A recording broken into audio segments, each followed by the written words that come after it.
Thank you, Senator Legarda. The presiding officer would like to make a statement.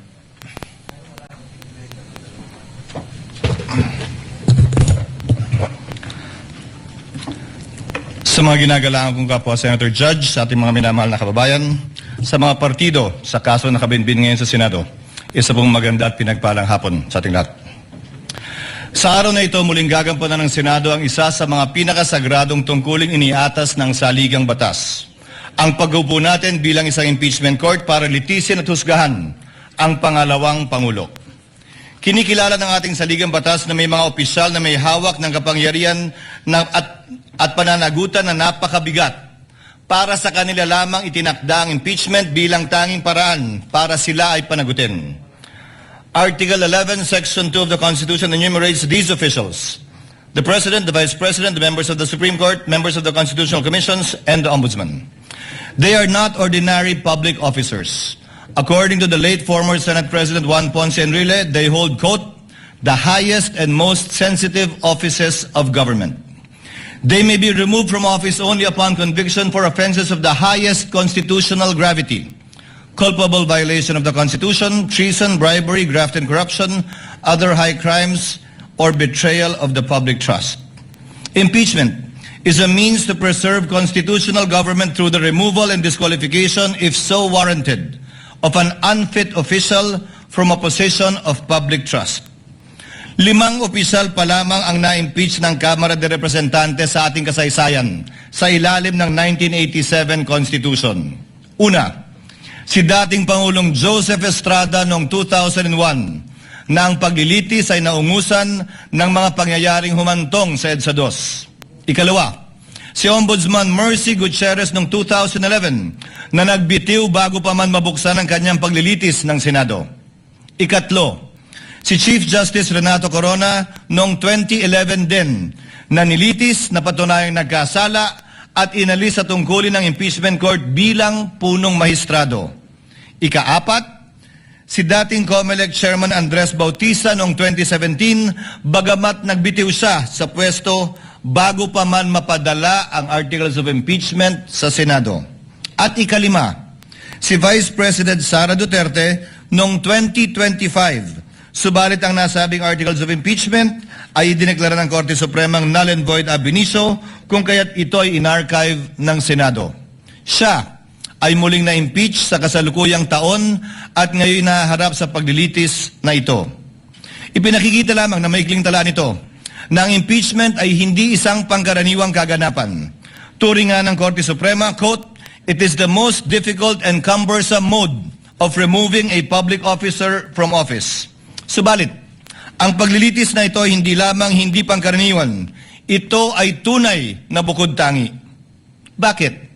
Una, si Vice Presidente Sara Duterte ang kauna-unahang opisyal na 2 beses na na-impeach ng mababang kapulungan. Pangalawa, siya ang kauna-unahang Vice Presidente na haharap sa paglilitis ng isang impeachment court at pangalawang opisyal lamang na halal ng sambayanan na sasailalim sa prosesong ito.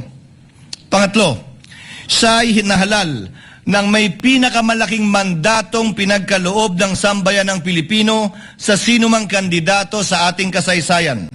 Mahigit 32 milyon o 61% ng kabuuang boto para sa ikalawang Pangulo. Pang-apat, ang articles of impeachment laban sa kanya ay inendorso ng 277 na miyembro na kumakatawan sa ating mga mamamayan mula sa iba't ibang distrito at sektor at ng ating bansa, na katumbas ay mahigit 80% ng kabuuan ng Kamara de Representantes. Terminating an elected mandate before the end of its term is among the most drastic acts our constitutional democracy can undertake.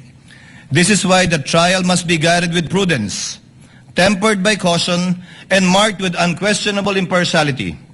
We must avoid even the appearance of impropriety and observe the cold neutrality of an impartial judge at all times. May I therefore caution my fellow senator judges, the prosecutors, the respondent, and their respective counsels and witnesses to refrain from making any comments and disclosures to the public pertaining to the merits of the trial as mandated by the impeachment rules itself. Let us heed the words of the Supreme Court that said, "Impeachment is not a chance to settle political scores. It is not a stage for political theater or personal attacks, because when the focus shifts to the person rather than the alleged wrongdoing, the process loses its integrity." As presiding officer, I shall do my part to uphold the fairness and integrity of this process and shall see it through to its proper conclusion. At this point, I would like to thank my colleagues for their trust and confidence. I did not seek nor did I ask for this responsibility, but neither will I shirk from fulfilling this duty without fear or favor. This now brings me to the threshold questions that will guide the conduct of this trial and the rulings of the chair. First, what is the number of votes needed to convict the respondent? Second, what is the quantum of proof required to sustain a judgment of conviction or acquittal in these proceedings? Third, how strictly or liberally will this court apply the rules in resolving questions of procedure and evidence? On the first issue, the Constitution provides that no person shall be convicted without the concurrence of 2/3 of all the members of the Senate.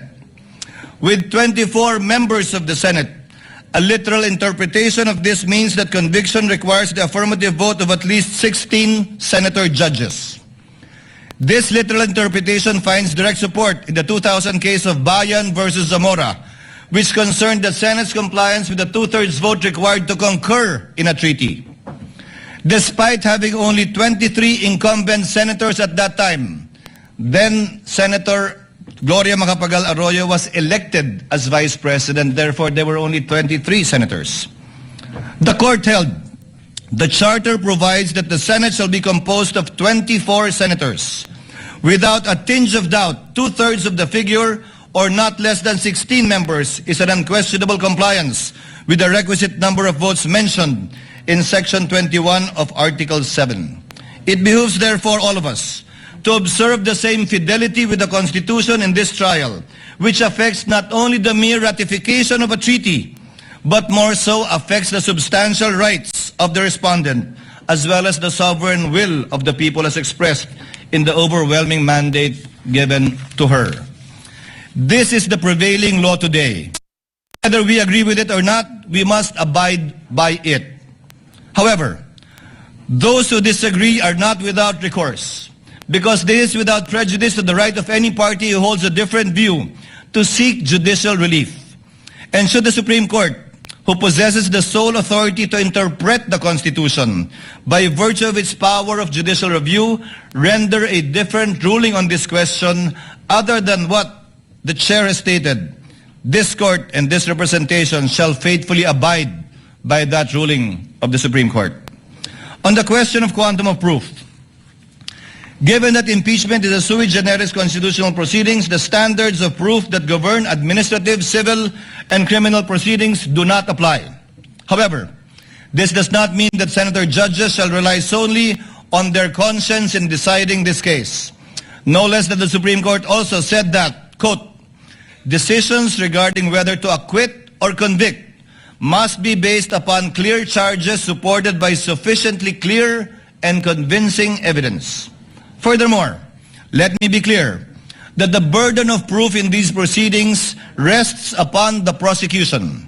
It does not and will not shift. The respondent is afforded the presumption of innocence and has no obligation to disprove the charges against her. Finally, we turn to the application of the rules of court in these proceedings. Rule 1, Section 6 of the Rules of Courts provide that the rules shall be liberally construed in order to promote their objective of securing a just, speedy, and inexpensive disposition of every action and proceeding. We are also guided by the Supreme Court's Bench Book for Trial Judges, which reflects a long-standing principle of adjudication. In case of honest doubt about the admissibility of evidence, it is a better policy to rule in favor of admission and let the senator judges decide whether to give it little or no weight when deciding upon the case in the final outcome. But let me be clear. A liberal construction of the rules is not a license to ambush the opposing party, bypass due process, or introduce unverified evidence that would prejudice the fair and orderly conduct of this trial. Accordingly, consistent with the demands of due process, fair play, and the orderly administration of justice, the Chair will construe the rules liberally so that, number one, the prosecutors may be able to adequately present their case, that the respondent may be able to rigorously test it. Number three, that the senator judges may be able to weigh the evidence for themselves.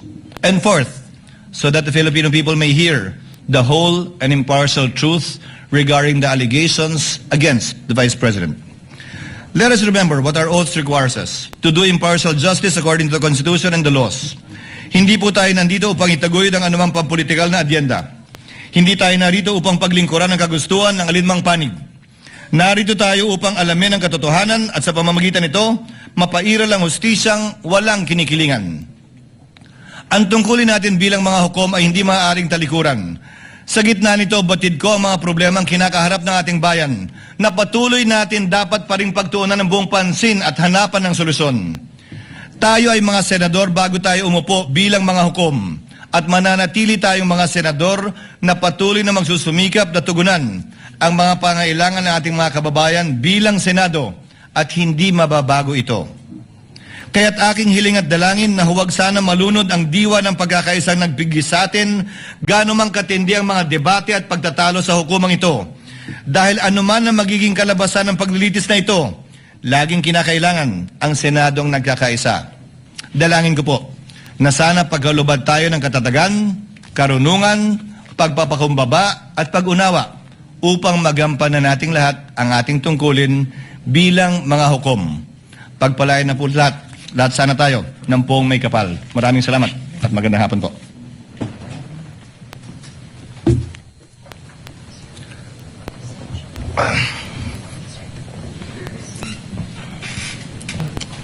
Sir Presiding Officer. Before we continue, Chair would like to make of record that Senator Joel Villanueva will insert his explanation of vote into the records. If there are no objections, Chair dispenses with the reading of the minutes of the Journal of the May 18 Proceedings, 2026, and consider the same as approved. On the motion? There being no objection, Journal is hereby approved. Senator Cayetano? Mr. President, let me thank you and just make the manifestation that this representation believes that it is a threshold issue, the number of senators to convict, and two-thirds, the logical, fair, that would give justice to the Constitution 16. So I thank you for that statement. And as you mentioned, it is a statement of the court, not only of the presiding justice, because napaka-importante na sa umpisa pa lang, alam na ng prosecution at alam na ng depensa kung ilan. Having said that, Mr. President, as to the issue of the presiding officer, not to take up more time, I'd like to register a continuing objection, but instead of giving my arguments, may I submit it in writing, with basically saying that violation of the Constitution is not a technicality. But if our dear colleagues would allow, we will just submit it in writing, Mr. President. The Whoever wants to continuing join. objection of the gentleman is noted, and he may so submit his extended written explanation in writing for the record. Senator Cayetano? Thank you, Mr. President. Just a few administrative matters with your indulgence, dear colleagues. The lady may proceed. Thank you. I read that we have rules for our resource panel and also our prosecution and defense that no drinks and food allowed. May I respectfully request that they be allowed to have water. It's a basic human right naman siguro na makainom ng tubig. I read something. I'm just saying, I saw it in the rules. So I'm making clear because knowing them, they will follow our rules, and I think it's not right to not allow drinks. And then, there may be some who are pre-diabetic or diabetic and need to eat something. So, if they have to have crackers or whatever it is that they need to have, I think we should allow them to do that, Mr. President. Sama-sama ko na yung rules ko, ha. And then they should also be allowed to have a bathroom break. I don't want them to also, may ibang klaseng sakit naman yung hindi nakakapunta sa banyo, so may they automatically be allowed. I think they're responsible enough to, they're a whole team. There's like a dozen of them here. And then finally, sitting is the new smoking. May we also allow them, without them having to ask for permission, to stand up, stand in the back, and to stretch their legs, because it is not healthy to be sitting down for 2, 3, 4 hours, and I think our hearings will go on for a long time. So that is my humble submission for the health and wellness of our prosecution and defense panel. Thank you, Mr. President. Noted, and we will discuss the matter with